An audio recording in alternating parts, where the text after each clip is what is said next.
Ahoj, vítám vás u oficiálně prvního podcastu z dílny čtvrthodinky, ve kterém vám chci představovat lidi více či méně známé, kteří nosí a milují hodinky a přiblížit vám jejich pohled na tuhle nádhernou věcičku.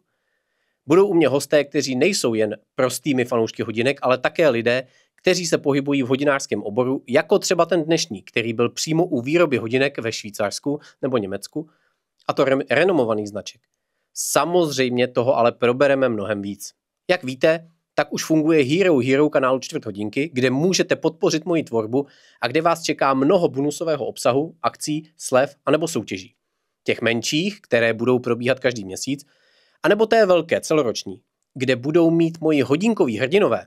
Tak říkám všem, kdo mě finančně podpoří, protože hrdinové skutečně jste, možnost vyhrát k Vánocům hodinky v hodnotě 100 000 korun dle vlastního výběru.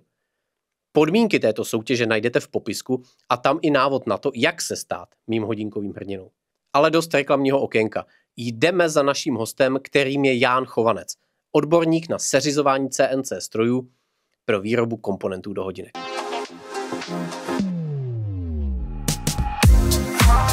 Ahoj Honzo, díky, že jsi přijal pozvání do podcastu, do prvního, vlastně oficiálního podcastu a začnu tím, jestli by ses jakoby drobně nepředstavil. Kdo ty vlastně jsi? Ahoj Ondrej, ďakujem za pozvanie a ja by som sa skôr predstavil, že som ako technický typ a mám milovník hodiniek. Takže nám... Také krátkosti na začátek. Jasně, to nám všem stačí. Ten technický typ, to se dál rozvede, protože ty máš vlastně to technické vzdělání, který si i uplatnil, jo, v těch hodinkách. Ano, takže jestli nám popíšeš, kde to vzniklo, to tvoje vzdělání a co ty vůbec máš za to vzdělání? Ja mám vzdelanie odborní ako CNC programátor, CNC strojov a vzniklo to vlastne, ja sa pôvodne pochádzam do Slovenska, dúfam, že to každý spoznal, že nie som Pražák. Trošku. No.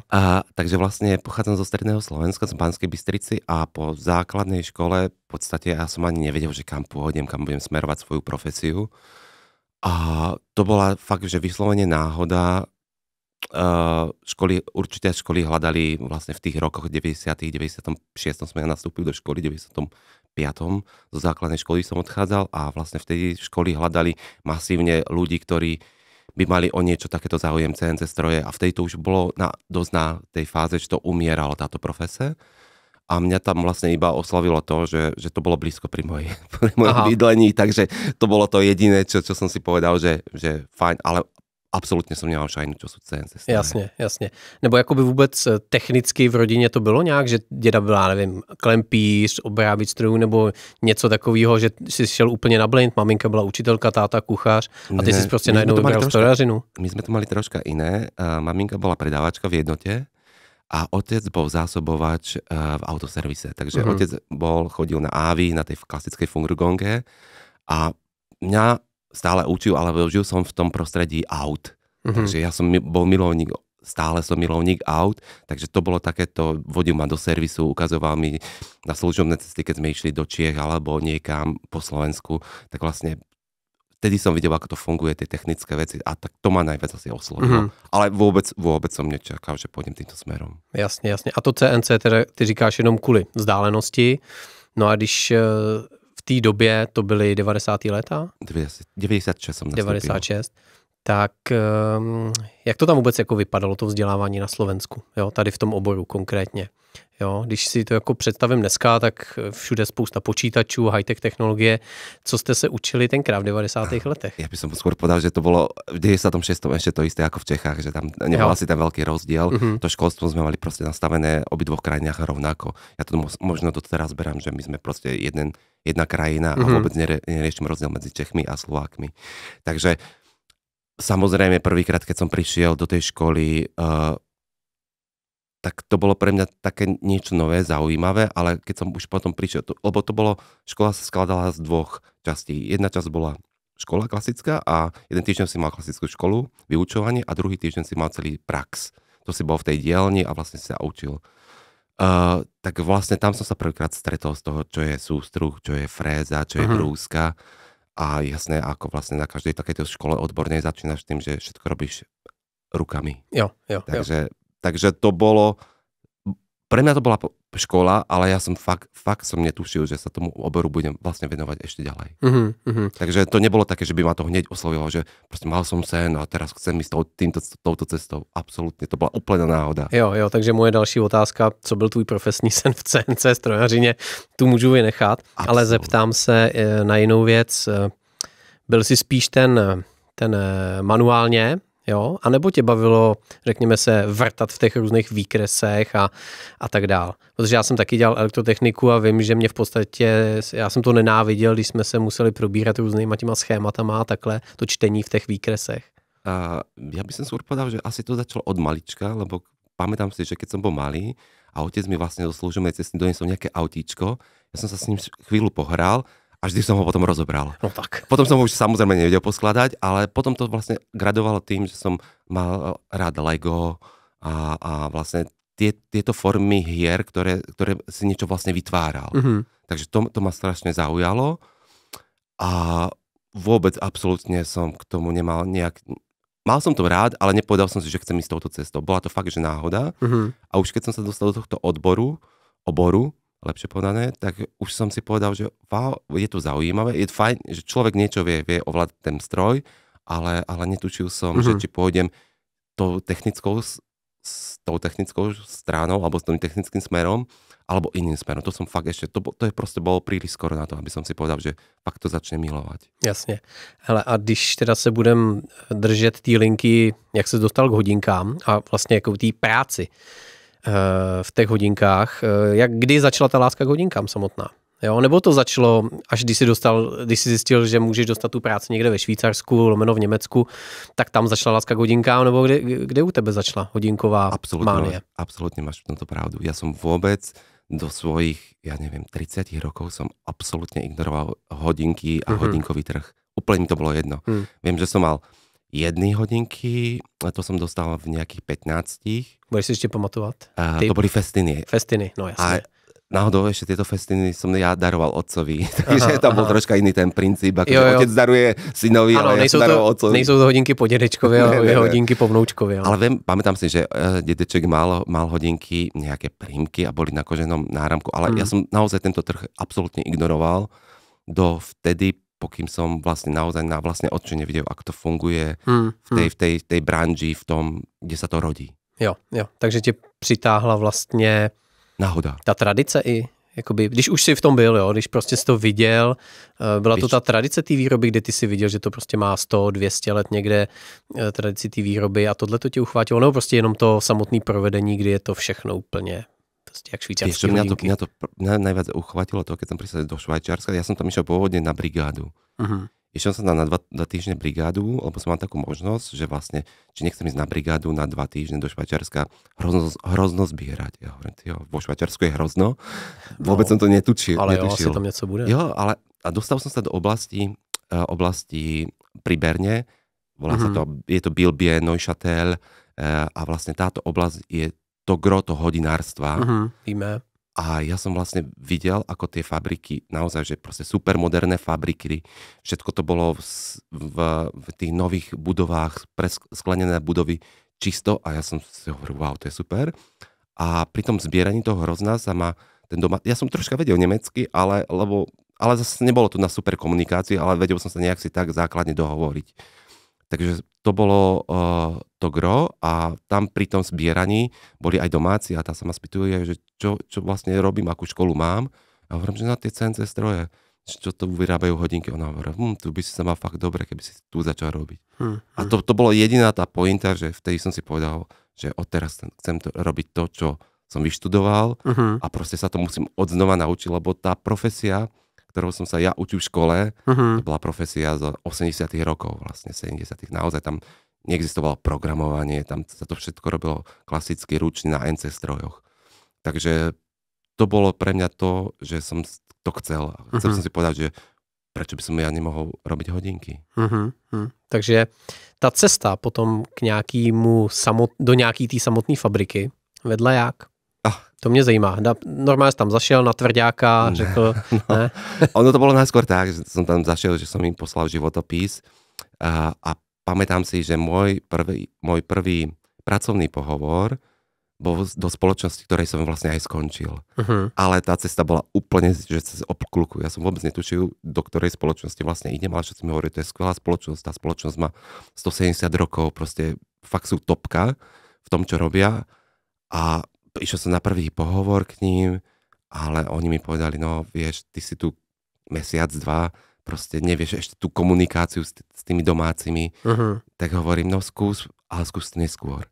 Takže potom začala tá naozaj ťažká cesta, že vlastne keď každý cudzinec príde vonka, tak jedine ako sa reálne môže naučiť, alebo niekde sa začleniť do tej spoločnosti, je to tvrdou prácou, ktorú nechcú väčšinou robiť tí domáci, hej? Alebo skôr je to tá tvrdá práca, ktorú si povie človek, že OK, ja idem do toho, aj keď ten jazyk neviem, ale hold, proste mám nejaký cieľ a viem, že proste za rok, za dva sa musím nejak si k tomu cieľu posunúť, keď chcem. Takže prvá práca bola samozrejme stavba. Jasně. No ale to je jakoby společný rys všech těch lidí, co uspěli většinou na západě, kdy oni tam prostě chtějí vidět, že máš nějaký ten zápal, tu vytrvalost a prostě tu vůli. Jo? A na základě toho tě podle mě jakoby soudí a ty znalosti dodatečný už se jako naučíš. Jo? Ale oni potřebují vidět, že seš nějaký hotový člověk. To je pravda, ale já si myslím, že já jsem mal to nejak si aj ako keby trocha v tomu verím, že som to mal ako keby osudom dané. Lebo ja keď som bol prvýkrát v tej spoločnosti Laubscher na pohovore, tak oni mi povedali fajn, ale proste nie. A ja som vlastne pracoval potom pre rôzne ako personal beer, jak by som to nazval, ako agentúrny zamestnanec presne. Nebol som ako Festangestellt, ako natvrdo zamestnaný, ale ako pracovník rôznych týchto personálnych agentúr. Jasne, na smlouvu. A presne tak. A ja som potom vlastne, oni sa rozhodli, že vybudujú novú budovu, vlastne by som to nazval, kde budú nové stroje. A naozaj ako keby ten osud ma chcel zase priviesť do tej spoločnosti, že som tam montoval okná a vlastne robil som tam podlahu a stále som hovoril, raz by som sa tu chcel zamestnať. A naozaj po roku a pol to prišlo, že oni ma vlastne, tá agentúra ma potom zase posunula. Vonka to vlastne funguje tak, že veľakrát sa stretávam s tým, že niekto chce ísť vonka pracovať, Švýcarsko, Nemecko, a hneď do tej fabriky alebo do tej spoločnosti, ktorú si povie tu, že OK, chcem ísť ja neviem, pre akúkoľvek spoločnosť robiť, ale chcem už priamo pre Porsche alebo pre Mercedes, priamo k ním. Ale ono to je naozaj, to nefunguje tak, lebo oni vás nepoznajú. Nemajú k vám dôveru. Takže najskôr si musíte vybudovať tú dôveru u tých ľudí, ktorí sú pred tým vašim zamestnávateľom. Takže ak si vybudujete tú dôveru, že ste spoľahliví, chodíte na čas a práci sa staviate pozitívne, tak oni vám potom túto šancu dajú. Ale není to na ten priamy.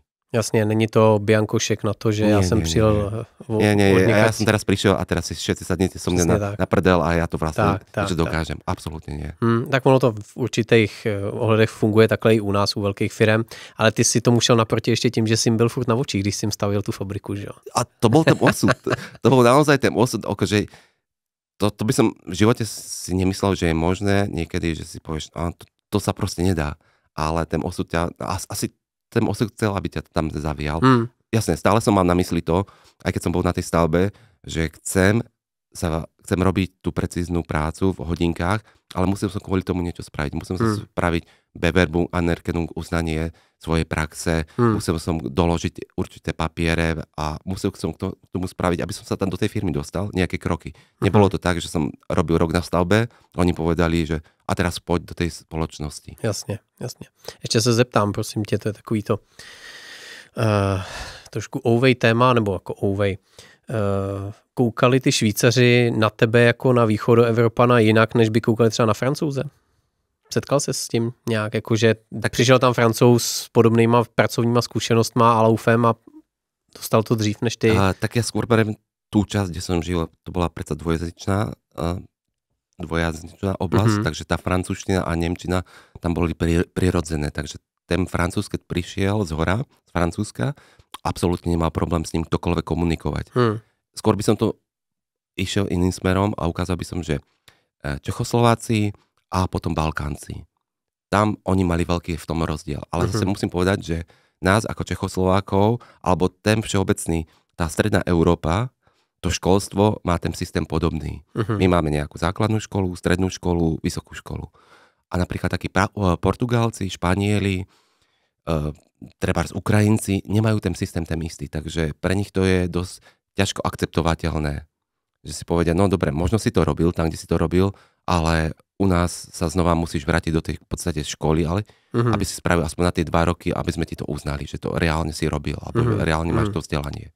Takže pre mňa to bolo v tomto prípade jednoduchšie, že ja som mi vlastne iba dokázal na úrade pre školstvo, myslím, že to bolo, že som mi dokázal, že som študoval a dosiahol som nejakú prax v tom danom obore. Vtedy táto v podstate fackovaná trvala nejakých skoro rok a oni, keď mi to uznali, tak ja už mám od nich vlastne papier, tým pádom už môžem do konca života robiť v tom obore. Na věčné časy, presne, to je super. Tak. No a když se zeptám, když už se potom dostal do samotné té výroby, do toho procesu, co bylo jakoby největší překvapení oproti tomu, co jsi myslel, že se tam bude dít a jak se to bude dít a ta reálná praxe? Do dneska mám vlastne tú reálnu prax, že tam, keď niekto nastúpi do akékoľvek v podstate spoločnosti, je tam dlhodobé zaškolenie. Tu u nás to proste nefunguje. Tu, keď človek nastúpi do nejakej spoločnosti, naozaj, ja som sa s tým nestretol, ale neviem o tom, že by niekto, jeho kolega nový, vy nastúpite ako nový človek, máte tam nejako zabehnutého kolegu a ten s vami funguje mesiac, 2 a stále vám povie tak, že vlastne vás doplňuje. Tak to bolo pre mňa absolútna facka, že proste vždy som mal po ruke toho skúseného kolegu, ktorý mi povedal, vysvetlil, ukázal. Naozaj tá trpezlivosť, že keď vedeli, že vy ste nastúpili do tej spoločnosti, takže oni si vás chcú vychovať, ale vychovať tak, aby ste im pasoval do tej výroby. Takže to bolo pre mňa super, to bolo pre mňa poučenie, ktorým som sa ešte tu nestretol. Či to je v Čechách, Slovensku, kdekoľvek, že my vlastne, keď príjmame do spoločnosti nejakého nového človeka, my mu dáme to vybavenie, ale nedáme mu to know-how, aby sme ho naučili, čo má vlastne ten človek robiť. Vlastně ho trošku hodíme do vody. Presne tak. Jo, ale to zrovna u těch technických oborů mi přijde vlastně jako špatný, protože tam na tom zaučení se jako pálí strašný peníze. Jo. Když něco skazí materiálně, tak je to vlastně kontraproduktivní pro tu firmu, ne? No, a toho oni se vlastně taky snaží ty Švýcaři jako vyvarovat, protože oni nepracujou s levnejma věcma, ať už materiálově, nebo samozřejmě ty stroje, co to vyrábí. A skôr by som povedal, že to je o prístupe tých ľudí. Tam, keď ste odborník v niečom, tak ten odbor robíte 30-40 rokov, non-stop. A u nás je to vlastne také, že skúsite niečo, teraz vám to nejde, teraz prejdete do úplne inej branže, tam to vyskúšate. My neočakávame od tých ľudí, že tú prácu budú robiť dlhodobo. Keď niekto nastúpi aj podľa mňa asi do nejakej výrobne ako aut alebo čo, tak nemá tú tendenciu si povedať, tak tu ostanem 40 rokov, tu sa budem iba zlepšovať.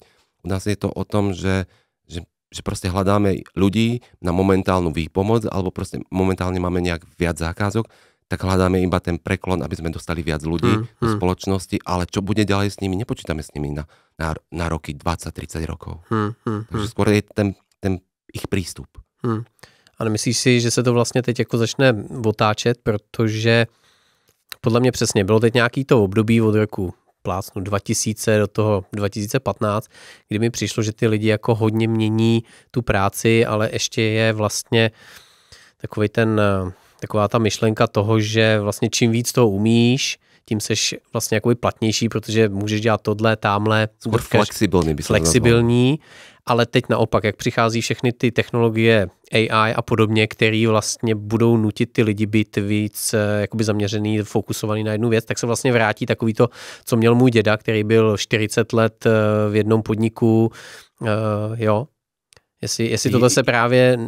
Jestli to nebyl nějaký trend, který teď se vlastně zase jako vrátí a ty lidi se budou muset ne koncentrovat na tu jednu jedinou práci, že budou u té jedné jediné linky celý život, ale že budou v tom jednom jediném oboru. Ja si myslím, že to vidíme na trhu práce momentálne. Chceš zohnať elektrikára? Pol roka, čau. Chceš zohnať nejakého človeka, čo ti opraví práčku? Nemá šancu. Takže to vidíme, ten prístup. Ale to nepovedal, že to je prístup mladých ľudí, to je prístup spoločnosti. Tak to myslím, celý spoločnosti, nejenom ako mladých. No. Že spoločnosť začala ako keby odvrhovať tých ľudí, ktorí sa živia prácou, rukami. Že my tu máme ten systém, nemáš vysokú školu, ako keby si niečo nevedel. Ako keby si bol my to nazývame dělník, že si prostě dělňás a ďalej nemôžeš. Ale skôr si myslím, že ten človek, čo svoju profesiu ovláda super, má ako väčšiu budúcnosť, má väčšie skúsenosti a lepšiu tú budúcnosť, lebo ten človek sa môže čomukoľvek prispôsobiť. Viem elektriku, super, ale za to, že sa niečo viac naučím, ma to určite niekam posunie. Ale keď chcem byť celý život najlepší elektrikár v Ostrave alebo v Brne, je to skvelé, lebo ten človek si naozaj super zarobí a tá budúcnosť vie, že to môže robiť ďalších 40 rokov. Takže skôr by som to nejak tak smeroval, že to není problém mladých, je to problém skôr spoločnosti, ale spoločnosti, ktorej my žijeme. Tá spoločnosť vonka, hlavne vo Švajčiarsku, to bere tak, že si odborník na CNC stroje, super, je to zaujímavá práca, ale nie je to taká podradná práca. Oni berú to, že robíš pre nejaké super firmy, alebo firmy, ktoré sú celosvetovo známe. Takže nerobíš pre nejakého tam Tondu, ktorý má 2 CNCčka, búcha niečo s plechom v garáži, ale berú to, že si zamestnaný v nejakej firme a tá firma do teba investuje, celý život do teba investuje. Takže ty to aj vidíš, ten prístup tej spoločnosti.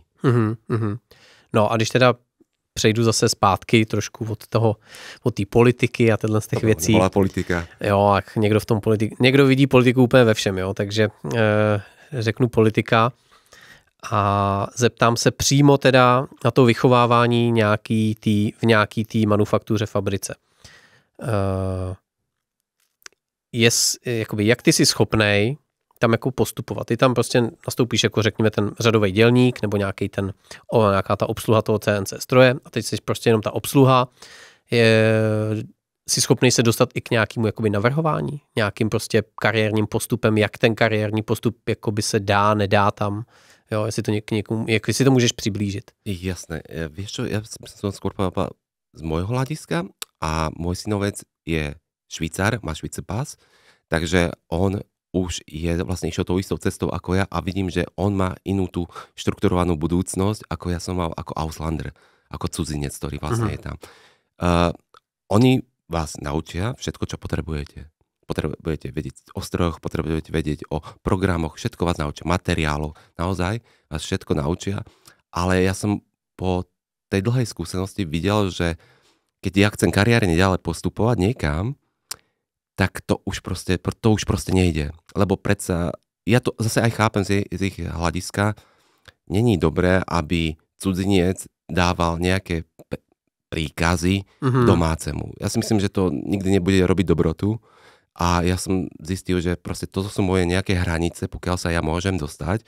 Môžem byť skvelý programátor, môžem obsluhovať skvelý stroj, môžem tam byť dlhodobo, ale nikdy sa nedostanem na pozíciu ako vedúci dielne alebo niekam ďalej. Čiže tie pozície sú naozaj určené pre domácich. Jo. A ja som to si povedal, že to nejak si nechcem akceptovať a vedel som, že tam netušil som, že nejakú dlhú dobu pôjdem do toho Švýcarska, ale povedal som si, že tam nechcem ostať celý život.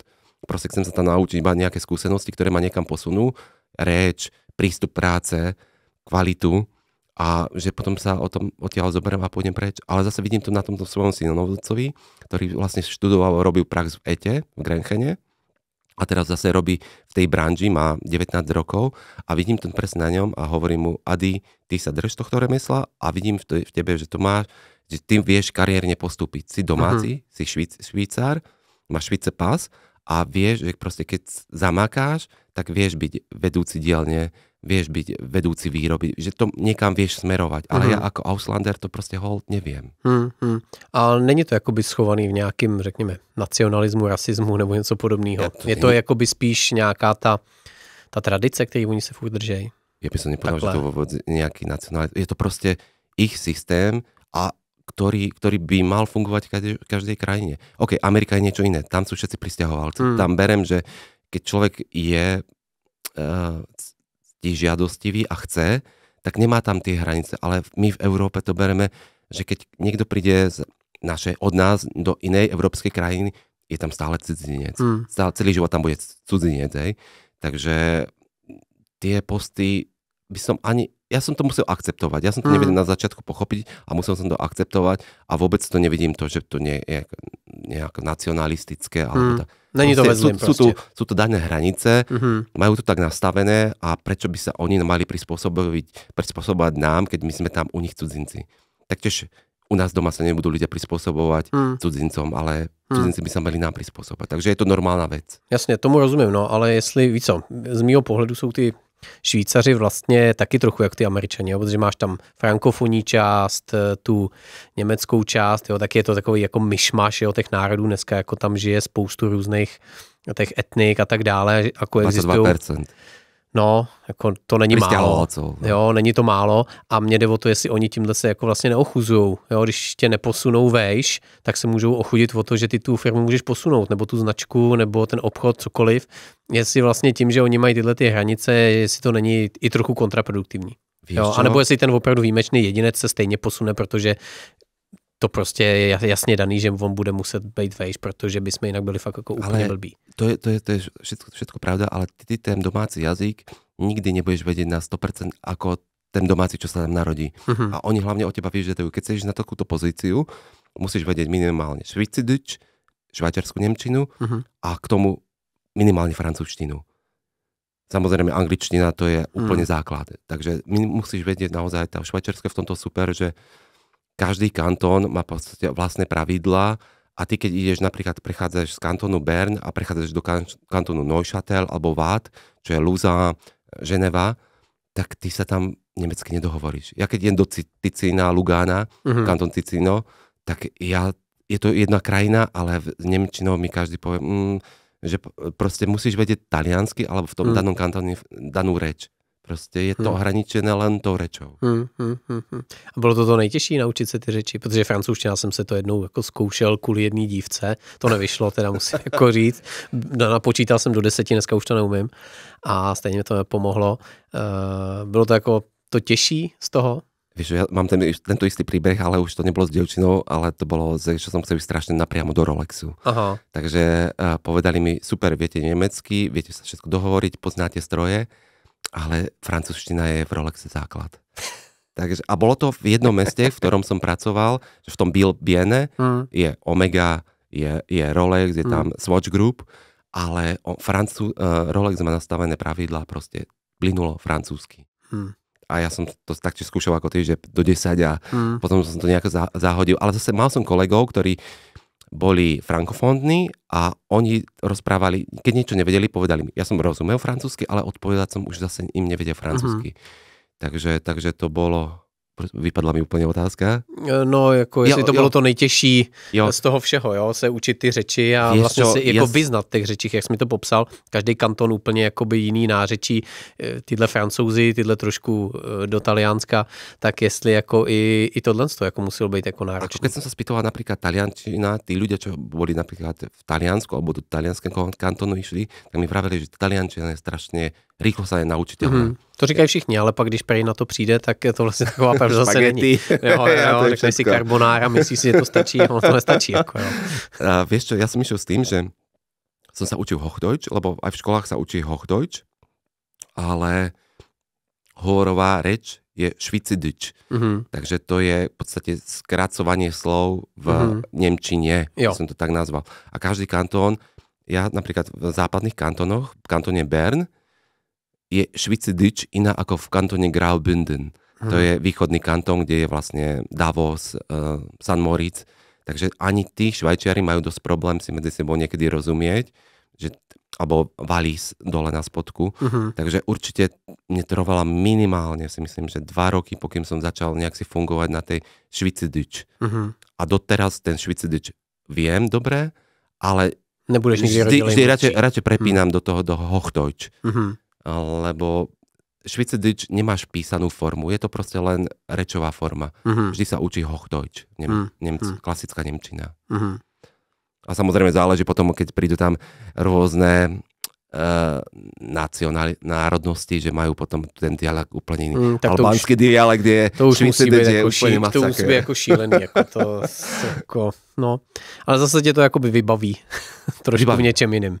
A najhoršia reč, ktorou som sa zatiaľ v živote stretol, bola retorománčina. To je vlastne štvrtý jazyk švýcarský, lebo máš taliančinu, nemčinu, francúzštinu a potom je, ako je Graubünden, východná časť, je rätoromančina. To je mix nemčiny, taliančiny a ja ešte neviem, starej latiny a to absolútne nemá šajnu. Ale napríklad to je zaujímavé, že na každom oficiálnom papieri, ktorý dostane z úradu, má všetky 4 jazyky. A jakoby, když to zase vezmu zpátky, jako na škole, jak ti šly jakoby cizí jazyky? Bylo to jako utrpení pro tebe celkově to učení, anebo prostě to vyplynulo potom z té praxe, že si tam žiješ, tak se ti to učí líp i prostě ta pitomá francouzština?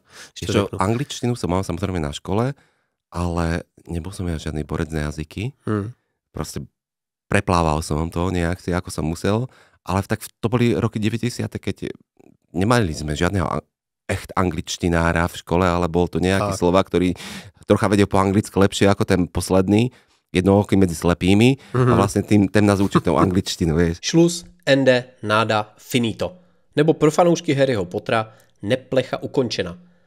Pokud slyšíte tyhle moje slova bez obrazu, třeba na Spotify, tak s největší pravděpodobností nepatříte do komunity podporovatelů kanálu Čtvrthodinky, kteří mohou hrdě užívat titul hodinkového hrdiny a kteří mají to privilegium dojet tento obsah až do konce. Nemusíte si ale zoufat. Cesta, jak se připojit ke komunitě milovníků hodinek a dostat titul hodinkové hrdiny, je snazší, než si myslíte.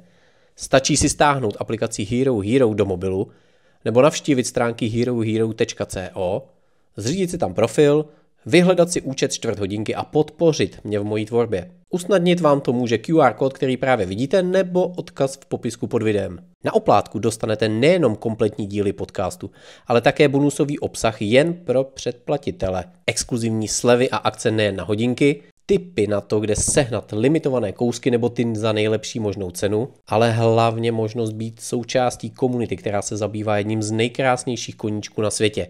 Hodinkami. Jo, a nesmím zapomenout, že pokud se stanete mým podporovatelem, tak budete moct soutěžit o hodinky v hodnotě 100 000 korun dle vlastního výběru. Moc děkuji za podporu i bez členství a těším se na další čtvrthodinky ve vaší společnosti. V 91. otec išiel do západného Nemecka a doniesol satelit. A mali jsme jedný z prvých z satelitov. Jak velký rozdíl ve výrobě je těch velkých součástek a těch jako opravdu midi, malinkých šroubečků a já nevím čeho všeho, co se dá jakoby na těch CNC strojích vyrobit. Moje prvé hodinky vlastne mechanické, ktoré boli už nejak si také luxusnejšie, boli Maurice Lacroix Pontos. Takže na nich som začínal. No a teď tady k těm Tiffany. Cirkusovým. Ano, cirkusový, ale tak jako lidi to mají rádi, tak proč jim to nedat. K tím se dostal jak? Samozřejmě, že jo, tam je nejzajímavější ta barva toho ciferníku, toho Tiffanyho. Keď mám byť v podstate obyčajný diaľník, nie obyčajný, ale proste programovať tie stroje, tak to radšej môžem ostať vo Švýcarsku a za 2-krát alebo 3-krát taký plat ako v Nemecku.